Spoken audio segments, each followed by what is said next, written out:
అక్షాంశాలు రేఖాంశాలు అనే టాపిక్ అనేది ప్రతి ఎగ్జామ్లో కూడా కాంపిటేటివ్ ఎగ్జామ్లో ఒక బిట్ అనేది వస్తుంది. మనం అక్షాంశాలు రేఖాంశాల్లో ఇంపార్టెంట్ పాయింట్ అనేది చెప్పుకుందాం. అక్షాంశాలు అంటే ఏంటి, రేఖాంశాలు అంటే ఏంటి? అక్షాంశాలు అంటే చూడండి, భూమికి మధ్యలో భూమికి అడ్డంగా బండ గుర్తు ఏంటంటే అడ్డంగా గీయబడినటువంటి రేఖలని అక్షాంశాలు అంటారు. అలా కాకుండా భూమి అనేది ఉందనుకోండి, ఈ నిలువుగా గీయబడినటువంటి రేఖలని ఏంటంటారంటే నిలువుగా గీయబడినటువంటి రేఖలని రేఖాంశాలు అంటారు. భూమికి అడ్డంగా గీయబడినటువంటి వచ్చింది కదా, కాబట్టి అడ్డంగా గీయబడినటువంటి రేఖలని అక్షాంశాలు అంటారు. నిలువుగా గీయబడినటువంటి రేఖలను ఏంటంటారంటే రేఖాంశాలు అంటారు. అయితే అక్షాంశాల్లోన మనకు వేరు వేరు పేర్లు ఉన్నాయండి. వేరు వేరు పేర్లలో ఫస్ట్ వన్ భూమికి మధ్యలోనే గీసినటువంటి రేఖ అనేది చూడండి, ఇక్కడ దీనిని 0 డిగ్రీలు అక్షాంశము అంటారు. ఈ 0 డిగ్రీల అక్షాంశానికి మరొక పేరు ఏంటంటే భూమధ్య రేఖ. 0 డిగ్రీల అక్షాంశకి ఏం పేరు? భూమధ్య రేఖ. అయితే దీనిని 0 డిగ్రీల అక్షాంశం నుండి ఇలాగా 1 డిగ్రీ, 2 డిగ్రీ, 3 డిగ్రీస్, 4 డిగ్రీస్ అలాగే పోతుంటే అలాగే చెట్టు చివరికి ఏమొస్తుందండి, 90 డిగ్రీస్ వస్తుంది. అలాగే కిందని కూడా తీసుకుంటూ పోతే ఇక్కడికి ఏమొస్తుందంటే కరెక్ట్గా 90 డిగ్రీస్ వస్తుంది. ఈ ఉత్తర వైపు ఉండేదాన్ని ఉత్తర ధ్రువం అని పిలుస్తారు. 90 డిగ్రీస్ ఉండే పాయింట్ అనమాట. ఇప్పుడు ఏంటవుతుందంటే ఇది అనేది అక్షాంశాలు అన్నిటికంటే భూమధ్య రేఖ అనేది చాలా పెద్దది, చాలా పొడవైనది. ఈ భూమధ్య రేఖ ఉన్న మిగతా అక్షాంశాలు అన్నీ కూడా కింద వైపు ఉండే అక్షాంశాలు, పై వైపు ఉండే అక్షాంశాలు అన్నీ కూడా భూమధ్య రేఖ కంటే చాలా చిన్నవి అనమాట. అయితే మనం అక్షాంశాల్లో కొన్ని పేర్లు పెట్టి చూసుకున్నాం. దీన్ని 0 డిగ్రీలు ఉండేదాన్ని ఏంటంటారంటే భూమధ్య రేఖ అంటారు. అలాగా 23.5 డిగ్రీల ఉత్తర వైపు అంటే పై వైపు ఉండేదాన్ని అక్షాంశాన్ని ఏంటంటారంటే కర్కట రేఖ అంటారు.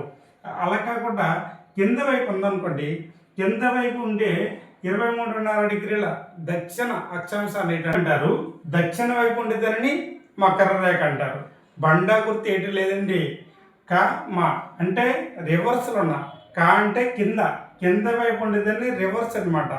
కింద వైపు వచ్చింది కదండి, కర్కట రేఖ కాదు, దానికి ఉల్టా రివర్స్గా మకర రేఖ. మా వచ్చింది అంటే మీద ఉండేది, దానికి రివర్స్లో కర్కట రేఖ. సింపుల్గా ఏంటంటే ఉత్తర వైపు ఉండేదాన్ని కర్కట రేఖ, దక్షిణ వైపు ఉండేదాన్ని మకర రేఖ. అలాగా తీసుకుంటూ పోతే పైన ఏంటంటే 90 డిగ్రీలు ఉన్నటువంటి బిందువులు ఏంటంటే ధ్రువ బిందువు అని అంటారు. దీనిని ఉత్తర బిందువు, ఉత్తర ధ్రువం అని అంటారు. ఈ 90 డిగ్రీల నుండి దక్షిణ వైపు ఉండేదాన్ని దక్షిణ ధ్రువం అంటారు. ఇక్కడ చూడండి 23.5 డిగ్రీలు అని చెప్పాను కదా, ఇంకొకటి ఏంటంటే 66.5 డిగ్రీలు ఉత్తర వైపు, ఇది కూడా 66 డిగ్రీలు దక్షిణ. ఇప్పుడు అక్షాంశాల గురించి మనం చెప్పుకున్నాం. ఇప్పుడు తర్వాత ఏంటంటే రేఖాంశాల గురించి చెప్పుకుంటాం. అక్షాంశాలు ఎన్ని చెప్పాను నేను? 181 అని చెప్పాను. అయితే రేఖాంశాలు ఏంటంటే ఇప్పుడు ఉత్తరాధికారంలో ఇక్కడ ఈ ఉత్తర ధ్రువం ఉంటుంది కదా, ఉత్తర వైపు ఉండేది. ఇక్కడ దక్షిణ వైపు దక్షిణ ధ్రువం ఉంటుంది. దక్షిణ ధ్రువం నుంచి ఉత్తర ధ్రువంకి ఒక రేఖ అనేది అర్ధవృత్తాకారంలో ఇలా గీసాం అనుకోండి, దీనిని 0గా తీసుకుంటాం. ఇది అర్ధవృత్తం అన్నమాట. దీనిని ఇక్కడ 0గా తీసుకున్నాం అనుకోండి.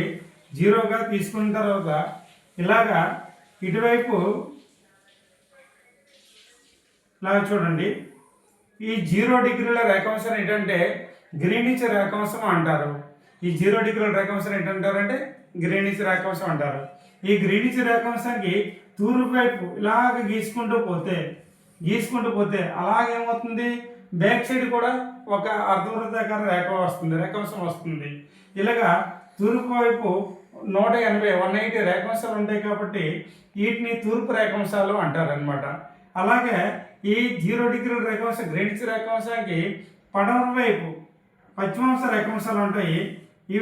ఇవి కూడా 180 ఉంటాయి అన్నమాట. అంటే తూర్పు వైపు 180 ఉంటాయి, పడమర వైపు 180 ఉంటాయి. ఈ రెండు కూడా ఇటువైపు 180, ఇటువైపు 180 ఉంటాయి.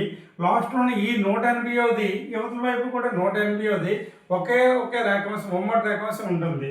కాబట్టి మొత్తం రేఖాంశాలు ఏంటంటే ఇటు 180, ఇటు 180 కలిపి 360 ఉంటాయి. అంతేగాని ఇక్కడ 0 కదా, కానీ 0ని మనం యాడ్ చేసి 361 కాదు.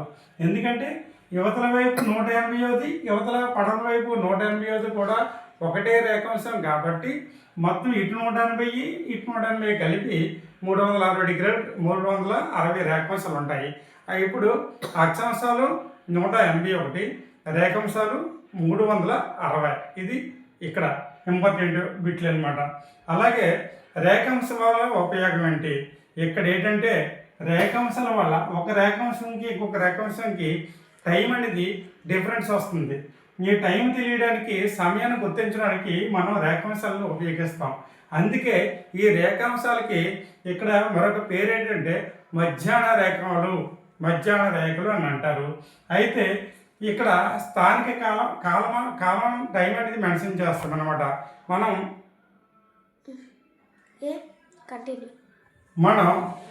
రేఖాంశాన్ని తీసుకొని ఆ రేఖాంశంలో ఉన్న మధ్యాహ్నం ఎప్పుడైతే సూచిస్తుందో దాన్ని అక్కడ ఆ ప్రాంతం యొక్క టైంని మనం ఇక్కడ ఇండికేట్ చేస్తాము. అయితే మన ఇండియాలోన 82.5 డిగ్రీల తూర్పు రేఖాంశాన్ని ప్రామాణికంగా తీసుకొని మన దేశం మొత్తం కూడా ఒక టైం అనేది మెన్షన్ చేస్తాము. అయితే వరల్డ్ మొత్తం టైం అనేది దేన్ని బట్టి మనం మెన్షన్ చేస్తున్నారంటే ఇక్కడ 0 డిగ్రీల రేఖాంశం అది గ్రీనిచ్ రేఖకుండా పోతుంది కాబట్టి దానిని గ్రీనిచ్ రేఖాంశం అని అంటారు. దీన్ని బట్టి ప్రపంచం మొత్తం కూడా సమయం అనేది మెన్షన్ చేయడానికి ఉంటుంది. అయితే గ్రీనిచ్ ఒక రేఖాంశానికి ఇంకొక రేఖాంశానికి తేడా ఎంత సమయం డిస్టెన్స్ అంటే 4 నిమిషాలు. ఒక రేఖాంశం నుండి ఇంకో రేఖాంశానికి సూర్యుడు అనేది చేంజ్ అవ్వడానికి 4 నిమిషాలు అనేది టైం తీసుకుంటుంది.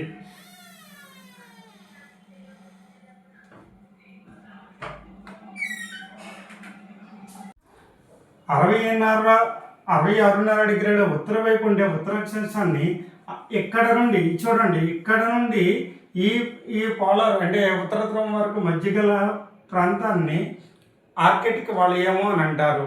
అలాగే దక్షిణ వైపు ఉంటుంది కదా, దక్షిణ వైపు ఉండే 66.5 డిగ్రీల నుండి ఈ 90 డిగ్రీల వరకు ఉండే మధ్యన ఉండే ప్రాంతాన్ని అంటార్కిటిక్ వలయం అని అంటారు.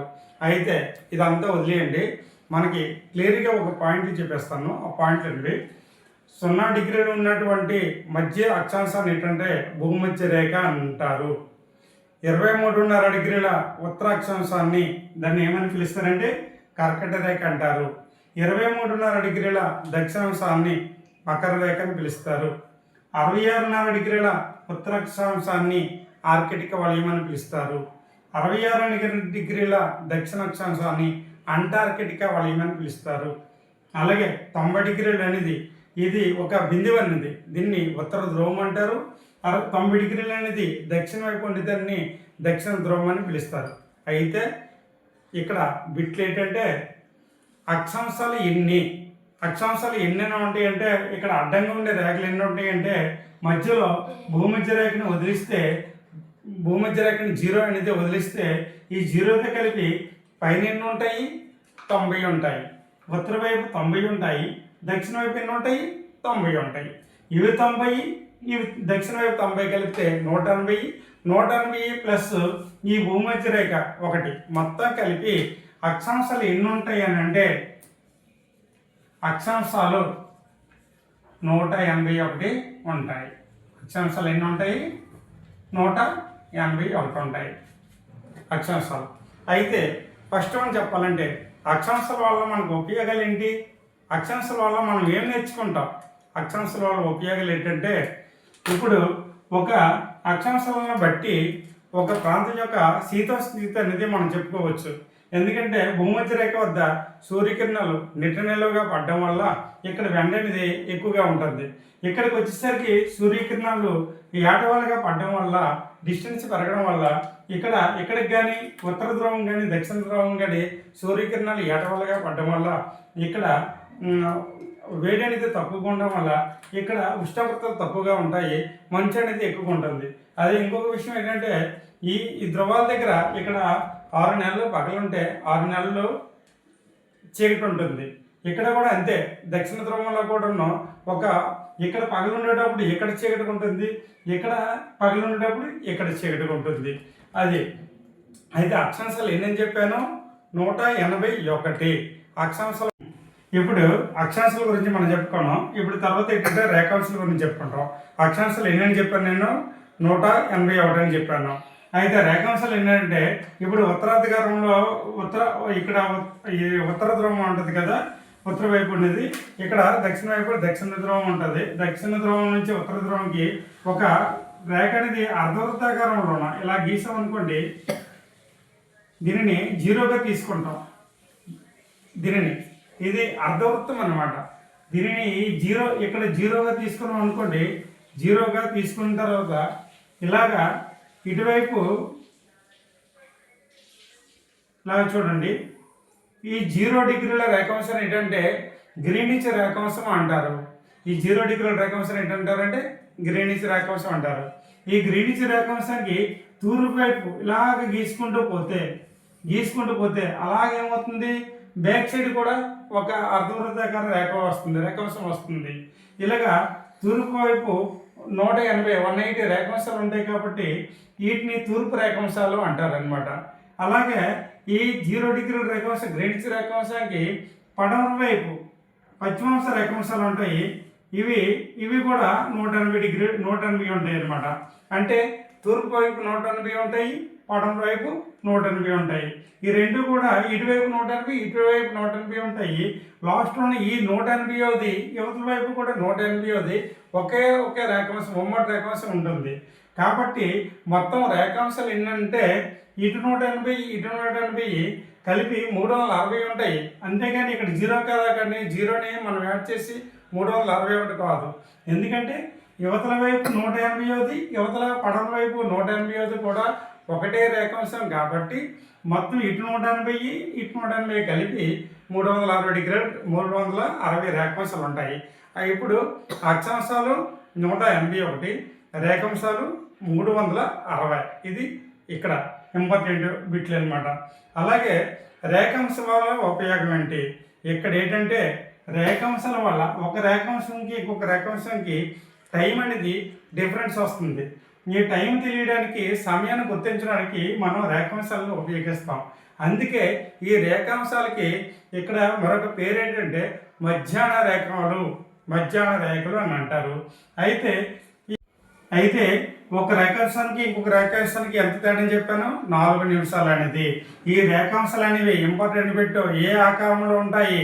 మనకి ఇప్పుడు అక్షాంశాలు అనేది చెప్పామనుకోండి, అక్షాంశాలు కంప్లీట్గా ఒక సర్కిల్ ఉంటుంది అన్నమాట, వృత్తాకారంలో ఉంటుంది.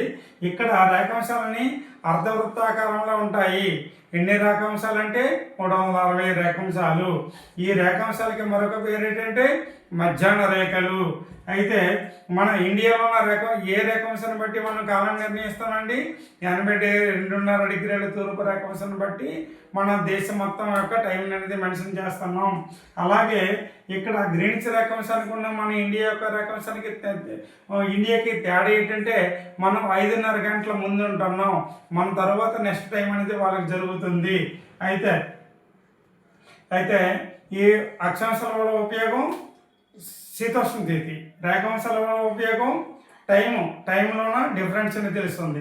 అయితే ఇప్పుడు ఇంపార్టెంట్ బిట్ ఏంటంటే అక్షాంశాలు రేఖాంశాల వల్ల ఉపయోగం ఏంటంటే ఇప్పుడు అక్షాంశాలు రేఖాంశాలు రెండు కలిపి ఒక ప్రాంతం యొక్క ప్లేస్ అనేది ఎగ్జాక్ట్లీ ఐడెంటిఫై చేయడానికి అవకాశం ఉంటుంది. ఈ ప్లేస్ అనేది అనమాట, దీనిని అక్షాంశాలు రేఖాంశాలు ఖండించుకున్నటువంటి ఈ పార్ట్ని గ్రిడ్ అని అంటాము. అయితే మనకి ఇప్పుడు అక్షాంశాల వల్ల ఉపయోగం ఏంటి, రేఖాంశాల వల్ల ఉపయోగం ఏంటి అనేది చెప్పాను. అక్షాంశాల వల్ల ఒక ప్రాంతం యొక్క శీత స్థితి అనేది చెప్పడానికి మనకు ఉపయోగపడుతుంది. మరి రేఖాంశాల వల్ల ఉపయోగం ఏంటంటే ఒక ప్రాంతంకి ఇంకొక ప్రాంతంకి ఒక టైం అనేది చేంజింగ్ అవుతుంది. మన సమయాన్ని గుర్తించడానికి ఉపయోగపడుతుంది. అంటే ఇక్కడ ఇంపార్టెంట్ పాయింట్ ఏంటంటే భారతదేశం యొక్క టైం సూచించడానికి ఏ రేఖాంశం ఆధారంగా మనం టైం చెప్పగలుగుతున్నాం అంటే 82.5 డిగ్రీల తూర్పు రేఖాంశాన్ని బట్టి మనం టైం చెప్పగలుగుతున్నాం. అయితే గ్రీనిచ్ రేఖాంశానికి భారతీయ కాలమాన రేఖాంశానికి ఎంత తేడా ఉంటుందంటే మనం గ్రీనిచ్ రేఖాంశం కంట మనం 5:30 గంటలు ముందు ఉంటాం అన్నమాట. అయితే అక్షాంశాల వల్ల రేఖాంశాల వల్ల రెండింటి వల్ల ఉపయోగం ఏంటంటే, అక్షాంశాల వల్ల రేఖాంశం మనకు తెలిస్తే ఒక ప్లేస్ అనేది పర్టికులర్గా మనం పాయింట్అవుట్ చేయడానికి ఉపయోగం మనకు తెలుస్తుంది. దాన్ని ఏంటంటే అక్షాంశాలు రేఖాంశాలు ఇలా ఖండించుకుంటే ఆ ప్లేస్ అంటే గ్రిడ్ అంటారు. ఆ ప్లేస్ ఏమంటారు? ఓకేనా. అయితే ఇప్పుడు 0 డిగ్రీల రేఖాంశం ఏంటంటారంటే గ్రీనిచ్ రేఖాంశం అంటారు. ఈ గ్రీనిచ్ రేఖాంశం నుంచే మనం టైం అనేది ఫస్ట్ స్టార్టింగ్ చేసుకుంటాము. దీనినే ప్రామాణిక రేఖాంశం అంటాము. అంటే ఏ రేఖాంశం మీద సూర్యుడు అనేవాడు మిట్టమధ్యలో వస్తాడో ఇక్కడ టైం అనేది ప్రామాణిక టైం అనేది ప్రామాణిక సమయం అనేది స్థానిక సమయం అనేది రెండు కూడా ఉంటాయి. ఇక్కడ గ్రీనిచ్ దేశం గుండా పోతుంది కాబట్టి ఈ రేఖాంశాన్ని గ్రీనిచ్ రేఖాంశము లేదా ప్రామాణిక రేఖాంశం అంటారు. అంటే టైం అనేది దీన్ని బట్టి వరల్డ్ మొత్తం కూడా తీసుకుంటాం కాబట్టి ప్రామాణిక రేఖాంశం అంటారు. అయితే భారతదేశంలోన ఏ రేఖాంశం ఆధారంగా మనం టైం అనేది మెన్షన్ చేస్తామంటే 82.5 డిగ్రీల తూర్పు రేఖాంశం అని చెప్పాను కదా. ఈ 82.5 డిగ్రీల తూర్పు రేఖాంశం ఏంది, మన దేశంలోని ఏ ప్రాంతాలు గుండా పోతుందంటే ఉత్తరప్రదేశ్లోన మిర్జాపూర్ గుండా పోతుందన్నమాట. అలాగే ఆంధ్రప్రదేశ్లో ఏ పట్టణం గుండా పోతుందంటే చాలా ఇంపార్టెంట్ బిట్ అండి. ఆంధ్రప్రదేశ్లోన మన ప్రామాణిక రేఖాంశం అనేది మన కాల రేఖాంశం అనేది 82.5 డిగ్రీల రేఖాంశం అనేది ఏ పట్టణం గుండా పోతుంది అంటే కాకినాడ గుండా పోతుంది. అలాగే మధ్యప్రదేశ్ గుండా పోతుంది, ఒడిశా గుండా పోతుంది, ఛత్తీస్గఢ్ గుండా పోతుంది. రేఖాంశాన్ని తీసుకొని ఆ రేఖాంశంలో ఉన్న మధ్యాహ్నం ఎప్పుడైతే సూచిస్తుందో దాన్ని అక్కడ ఆ ప్రాంతం యొక్క టైంని మనం ఇక్కడ ఇండికేట్ చేస్తాము. అయితే మన ఇండియాలోన 82.5 డిగ్రీల తూర్పు రేఖాంశాన్ని ప్రామాణికంగా తీసుకొని మన దేశం మొత్తం కూడా ఒక టైం అనేది మెన్షన్ చేస్తాము. అయితే వరల్డ్ మొత్తం టైం అనేది దేన్ని బట్టి మనం మెన్షన్ చేస్తున్నారంటే ఇక్కడ 0 డిగ్రీల రేఖాంశం అది గ్రీనిచ్ రేఖకుండా పోతుంది కాబట్టి దానిని గ్రీనిచ్ రేఖాంశం అని అంటారు. దీన్ని బట్టి ప్రపంచం మొత్తం కూడా సమయం అనేది మెన్షన్ చేయడానికి ఉంటుంది. అయితే గ్రీనిచ్ ఒక రేఖాంశానికి ఇంకొక రేఖాంశానికి తేడా ఎంత సమయం డిస్టెన్స్ అంటే 4 నిమిషాలు. ఒక రేఖాంశం నుండి ఇంకో రేఖాంశానికి సూర్యుడు అనేది చేంజ్ అవ్వడానికి 4. ఇప్పుడు భూమి యొక్క చుట్టుకొలత ఎంతంటే భూమి యొక్క చుట్టుకొలత 40,000 కిలోమీటర్లు. అయితే భూమి ఉత్తర ధ్రువం నుండి దక్షిణ ధ్రువం వరకు ఎన్ని కిలోమీటర్లు అంటే 12,712 కిలోమీటర్లు. అయితే భూమికి తూర్పుకి పడమరకి మధ్య నుండి ఎంత దూరం అంటే 12,756 కిలోమీటర్లు. చూడండి, ఉత్తర దక్షిణకి 12,712 కిలోమీటర్లు, అదే తూర్పు పడమరకి 12,756 కిలోమీటర్లు. ఎందుకు ఆ డిఫరెన్స్ వచ్చిందంటే ఇక్కడ ధ్రువాల దగ్గర భూమి అనేది నొక్కు పట్టుకొని ఉండడం వల్ల ఈ భూమి అనేది ఇలా తిరుగుతుంది కదా, అపకేంద్ర బలం వల్ల దాని డిస్టెన్స్ అనేది పెరుగుతుంది. ఇక్కడ 12,756 కిలోమీటర్లు అంటే కొద్దిగా ఎక్స్ట్రా వచ్చింది.